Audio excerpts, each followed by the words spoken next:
Et la séance est maintenant commencée. C'est les socialistes qui commencent avec une question sur le Togo. La France soutiendrait une dictature. On écoute. Monsieur le ministre des Affaires étrangères et porte sur la politique du gouvernement envers le régime togolais. Le 24 avril 2005, Faure Gnassingbé, fils du dictateur Gnassingbé Eyadema décédé, s'emparait du pouvoir après un simulacre d'élection démocratique. Cette transmission héréditaire de la fonction présidentielle s'est accompagnée de nombreux massacres, tortures et viols dénoncés par les rapports d'Amnesty International et du Haut Commissariat des Nations Unies aux droits de l'homme.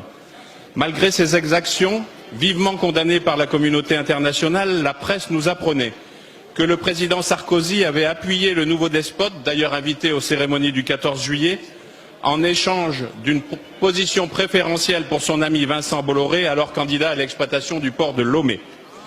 Dans la scandaleuse continuité de 2005, le scrutin de mars 2010 au Togo a été entaché de graves manipulations constatées par la mission électorale d'observation de l'Union européenne. Notre ancien collègue Kofi Yamyan, que vous connaissez et respectez, Monsieur le Ministre, fait partie de ceux qui tentent, malgré l'adversité, de rétablir la démocratie dans son pays d'origine. Le 2 juillet 2010, 2 de ses proches collaborateurs ont été kidnappés par les hommes du colonel Yark, l'un des chefs de la gendarmerie togolaise. Le 15 septembre, les militaires ont encerclé les domiciles des 4 grands responsables des partis d'opposition. Ces hommes, dont les familles sont également assignées à résidence, sont l'objet de menaces directes. Ma question est donc simple et à 2 aspects. Monsieur le ministre, pouvez-vous nous préciser la nature des relations que le président de la République et ses proches conseillers entretiennent avec le régime togolais?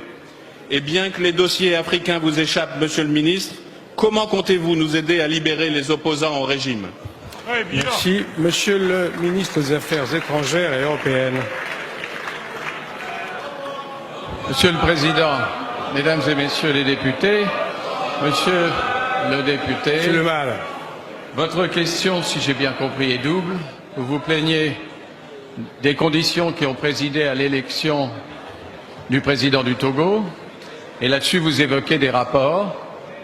Je les connais comme vous, et je déplore les exactions qui ont été commises. Vous pensez qu'il existe des rapports qui vous seraient dissimulés entre notre pays et la République du Togo. Là-dessus, monsieur, vous vous trompez.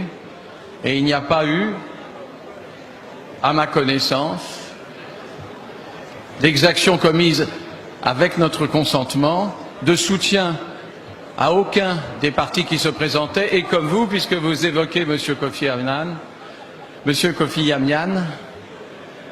que je connais bien et dont j'approuve la démarche, nous ne l'aurions pas toléré. Maintenant, il y a eu des opposants qui ont été arrêtés, monsieur le député, vous avez raison. Et l'élémentaire des droits togolais n'est pas respecté, en particulier l'article 15 de la Constitution. Il y a des gens qui ne sont pas visités, un rapport d'Amnesty le dit, un rapport de la Ligue togolaise des droits de l'homme le confirme, et ceci ne saurait être accepté. Notre poste, c'est-à-dire notre ambassadeur, fait ce qu'il peut pour prendre des nouvelles et surtout pour que le droit soit respecté. Nous veillerons attentivement à ce qu'il le soit, monsieur, dans la mesure de nos possibilités, dans un pays souverain. Ça n'est pas un peu tard, il est toujours assez tôt.